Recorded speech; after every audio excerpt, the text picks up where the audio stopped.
Terlihat orang tua itu seperti tengah menghentakkan kembali kepercayaan dirinya, mencoba memungkiri perasaan debar jantungnya dengan cara langsung melompat menerjang ke arah Putu Risang. Orang tua itu telah membuka serangannya.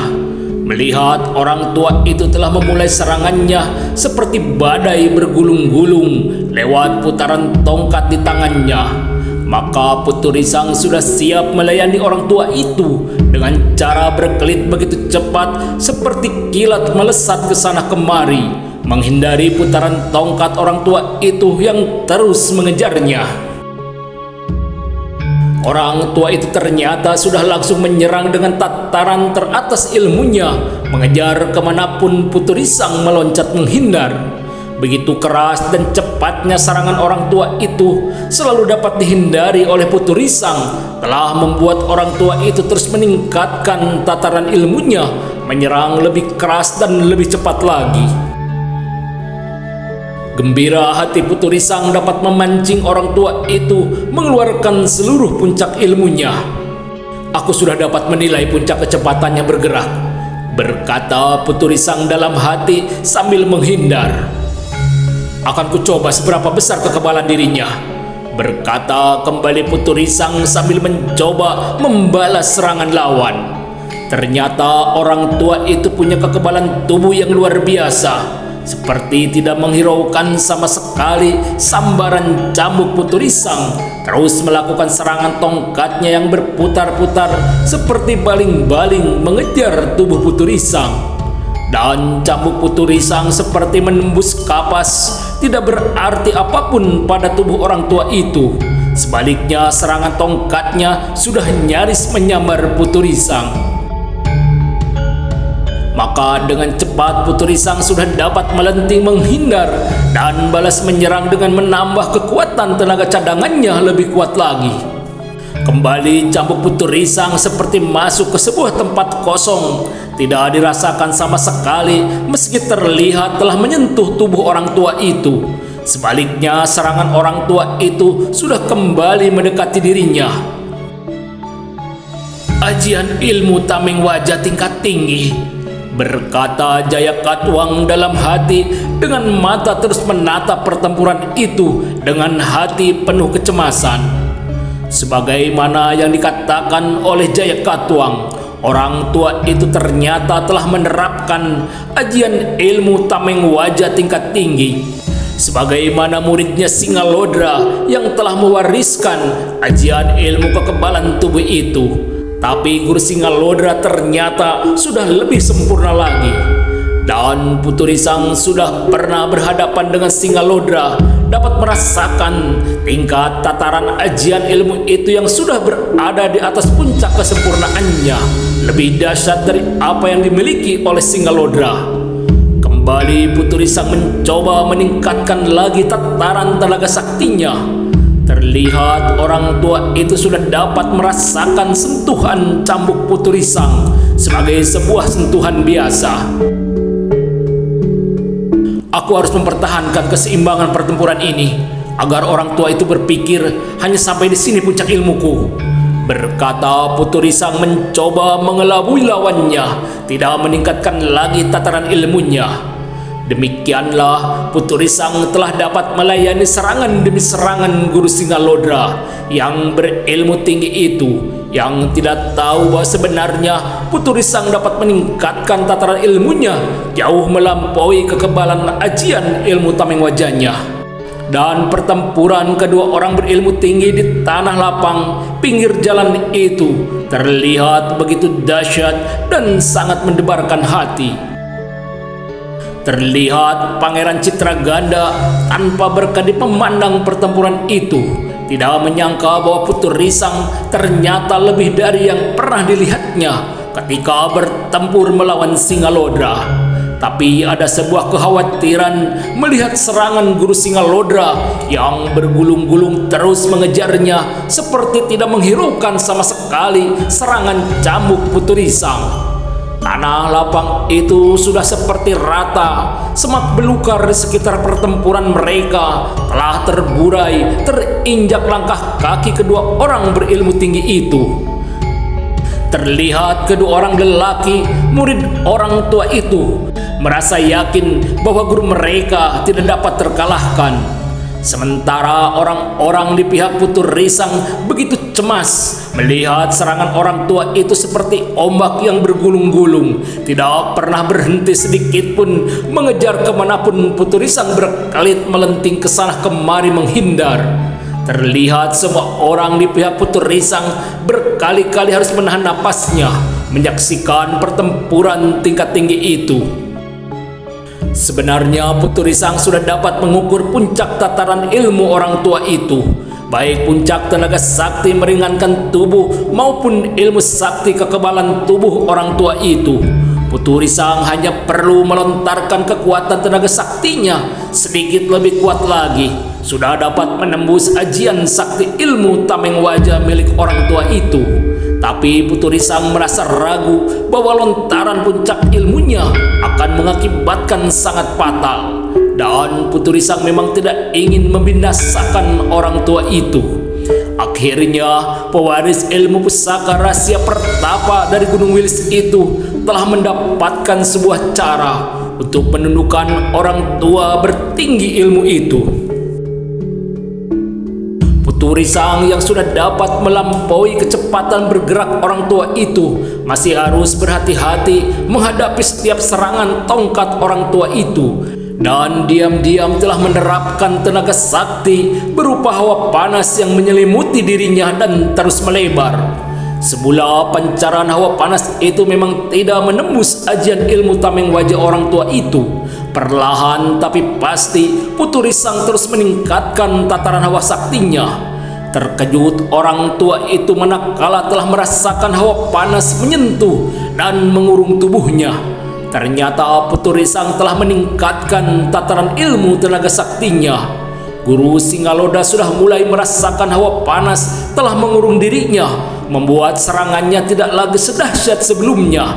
Sebaliknya Putu Risang balas terus menyerang bersama pancaran hawa panas tenaga saktinya. Dan Putu Risang telah meningkatkan tataran ilmunya lewat lontaran cambuknya yang sudah dapat menembus ajian ilmu tameng wajah orang tua itu, yang terlihat sudah tidak lagi berani membiarkan tubuhnya terkena samaran cambuk Putu Risang. Sementara pancaran hawa panas yang menyelimuti tubuh Putu Risang membuat orang tua itu mencari jarak agar tidak merasakan sengatan hawa panas itu yang seperti bara api menyengat kulitnya.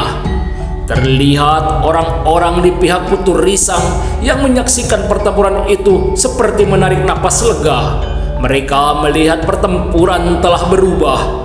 Putu Risang seperti sudah berada di atas angin, terus mengancam tubuh orang tua itu dengan serangan cambuk pendeknya yang terus mengejar kemanapun orang tua itu menghindar. Cambuk pendek itu seperti bermata, terus mengejar kemanapun langkah kaki orang tua itu bergeser. Putu Risang telah meningkatkan tataran ilmunya sedikit lebih tinggi lagi. Hawa panas yang memancar di sekeliling tubuhnya sudah seperti bara api. Terlihat semak belukar dan rumput di sekitar arena sudah menjadi kering hitam, terkena angiran pancaran hawa panas ilmu sakti Putu Risang lewat serangan-serangannya. Dan peluh sudah mengucur basah memenuhi wajah dari tubuh orang tua itu, yang meski sudah menjauhi jarak tempurnya tapi tetap merasakan hawa panas itu. Terdengar suara menggelegar.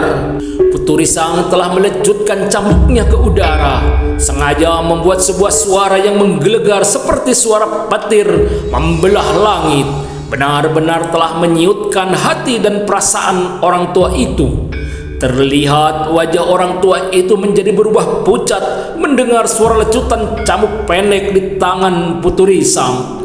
Belum habis rasa keterkejutan orang tua itu mendengar suara lecutan cambuk yang memekakan telinganya. Tiba-tiba saja ujung cambuk pendek itu seperti kepala seekor ular dengan begitu cepatnya terbang menjulur mendekati tubuhnya. Kecepatan gerak cambuk pendek Putu Risang memang begitu cepat, melesat seperti anak panah dilontarkan dengan tenaga penuh. 10 kali lebih cepat dari lari seekor macan pemburu, lebih cepat dari kedipan mata, dan tidak ada kesempatan orang tua guru Singalodra itu untuk menghindar lagi. "Habislah sudah riwayatku," berkata orang tua itu dalam hati tanpa berkedip, tidak mampu menghindari kecepatan serangan cambuk Putu Risang yang telah melesat ke arahnya. Bertambah kaget dan terkejutnya orang tua itu ketika melihat sendiri ujung cambuk itu tiba-tiba saja berubah arah, sedikit melenceng, membentur sebuah batu besar di sebelahnya. Merinding seluruh tubuh orang tua itu melihat sebuah batu besar di sebelahnya hancur berdebu, terbang berhamburan, tertiup desir angin di sekitar tanah lapang itu. Terlihat Putu Risang telah berdiri tegak di hadapan orang tua itu sambil tersenyum ramah, dengan tangan kanannya masih memegang pangkal cambuk pendeknya yang dibiarkan ujung cambuknya itu jatuh menyentuh tanah. "Apakah perkenalan ini masih harus dilanjutkan?" berkata Putu Risang dengan senyum ramahnya. Tidak terlihat sedikit pun peluh di wajahnya, seperti belum melakukan apapun meski mereka berdua telah bertempur ratusan jurus lamanya. "Terima kasih telah memberi kesempatan hidup selemar nyawa tua ini," berkata orang tua itu sambil menoleh ke arah sisi abu batu besar di sampingnya. "Aku tidak akan mencarimu lagi. Mengenai Singalodra, biarlah merasakan kegetiran hidupnya sendiri sebagai hukuman atas apa yang telah diperbuatnya selama ini. Sebuah perbuatan yang sudah lama tidak aku sukai pada diri muridku itu," berkata orang tua itu yang sudah dapat menguasai perasaannya, yang begitu mencekam menyaksikan puncak ilmu orang muda di hadapannya itu. "Senang telah berkenalan denganmu, wahai orang muda," berkata orang tua itu kepada Putu Risang. "Orang-orang biasa memanggilku dengan sebutan Mbah Gerung dari Gunung Muncang. Singgahlah bila kebetulan kamu berada di sekitar Gunung Muncang," berkata orang tua itu sambil melangkah ke arah jalan yang diikuti oleh kedua muridnya. "Cara berkenalan yang aneh dari orang Pasundan," berkata dalam hati Putu Risang sambil tersenyum membalas lambaian tangan Mbah Gerung yang sudah berada di tepi jalan tanah diikuti langkah kedua anak muridnya itu. Terlihat semua orang di tanah lapang itu seperti bernapas lega melihat hasil pertempuran tingkat tinggi yang begitu sangat mendebarkan hati. "Pilihan ayahanda untuk guru kepadaku ternyata sangat tepat," berkata Pangeran Jayanegara berbunga perasaan hatinya telah menyaksikan sendiri ilmu puncak gurunya yang baru pertama kali dilihatnya dengan mata kepalanya sendiri. "Kebijaksanaan akalmu sudah dapat mengendalikan amarahmu," berkata Pendeta Gunakara yang datang mendekati Putu Risang yang sudah membelitkan kembali cambuk pendeknya melingkar di pinggangnya. "Hari sudah semakin terang, kaki Gunung Galunggung sudah begitu dekat," berkata Jaya Katuang meminta rombongan untuk melanjutkan kembali perjalanan mereka yang tertunda. Demikianlah rombongan itu sudah kembali berjalan dan sudah begitu dekat di bawah kaki Gunung Galunggung. Terlihat kuda-kuda mereka berjalan perlahan mendaki jalan berliku, menyusuri jalan setapak di punggung Gunung Galunggung yang berhawa sejuk itu, penuh dirimbuni tanaman pohon kayu hutan perawan. Matahari sudah menjadi miring ke barat bumi, terhalang kerimbunan hutan ketika rombongan berkuda itu telah sampai di sebuah lereng Gunung Galunggung. Hawa dingin terasa semakin menyentuh kulit ketika semilir angin dingin menyapu wajah mereka. "Itulah padepokan Eyang Prabu Guru Dharma Siksa," berkata Pangeran Citraganda sambil menunjuk ke arah sebuah padepokan besar di hadapan mereka. Sebuah padepokan di lereng Gunung Galunggung yang dikelilingi beberapa petak sawah berundak dan beberapa ladang hijau. Sebuah bangunan padepokan yang asri, dipenuhi keindahan lukisan alam sawah, ladang, dan hutan hijau, berkata Jayakatwang sambil matanya memandangi sebuah padepokan di lereng Gunung Galunggung itu.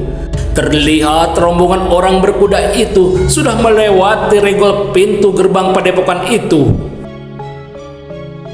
"Selamat datang di tanah Pasundan," berkata Prabu Guru Dharma Siksa menyambut kedatangan Jayakatwang dan rombongannya itu. "Ayahanda menitipkan salam rindunya, belum sempat datang berkunjung," berkata Pangeran Citraganda kepada Prabu Guru Dharma Siksa. "Aku juga merindukannya," berkata Prabu Guru Dharma Siksa kepada Pangeran Citraganda.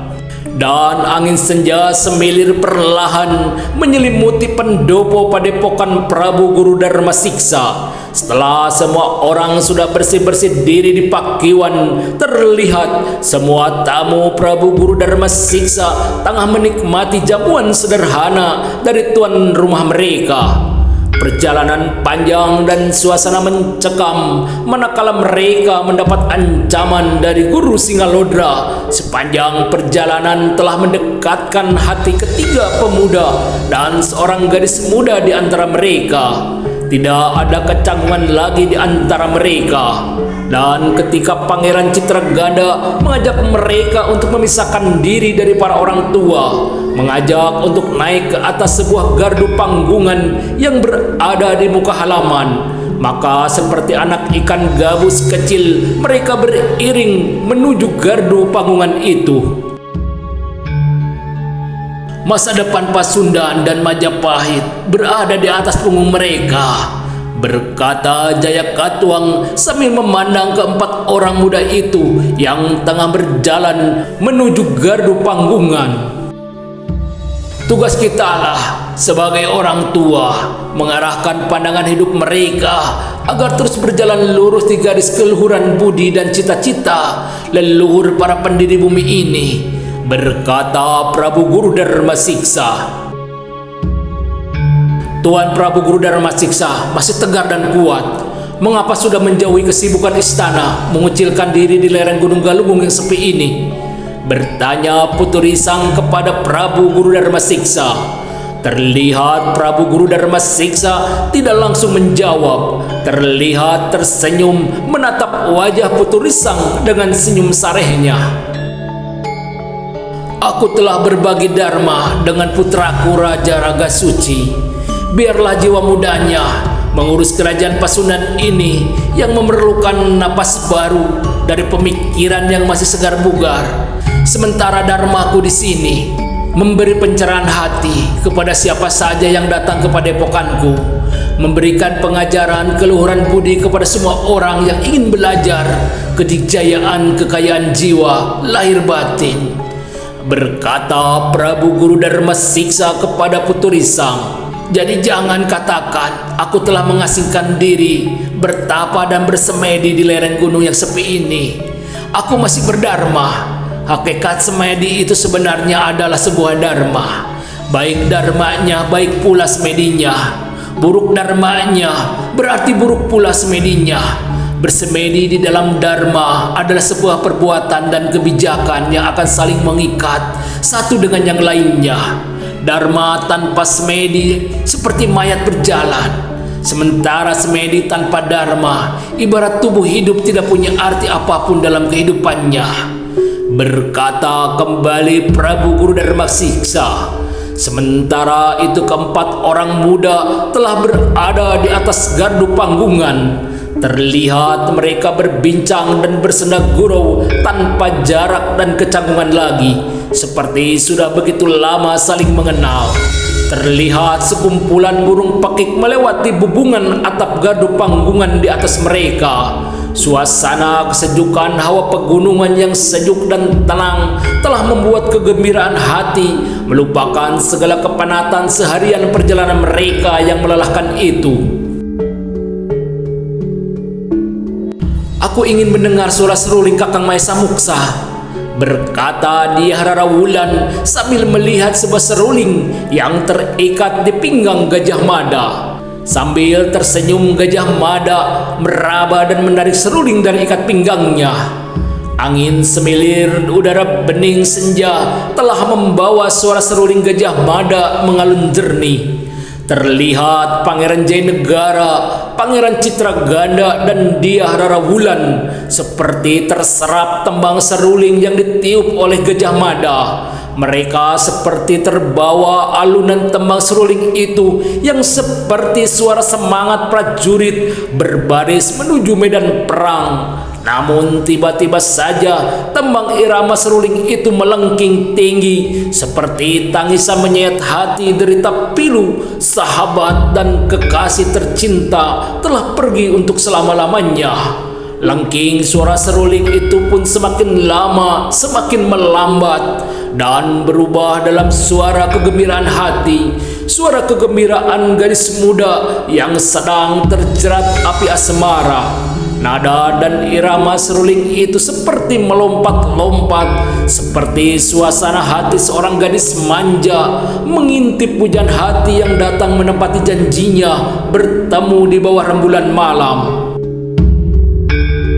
Tembang yang indah, berkata Dyah Rarawulan dengan penuh kekaguman.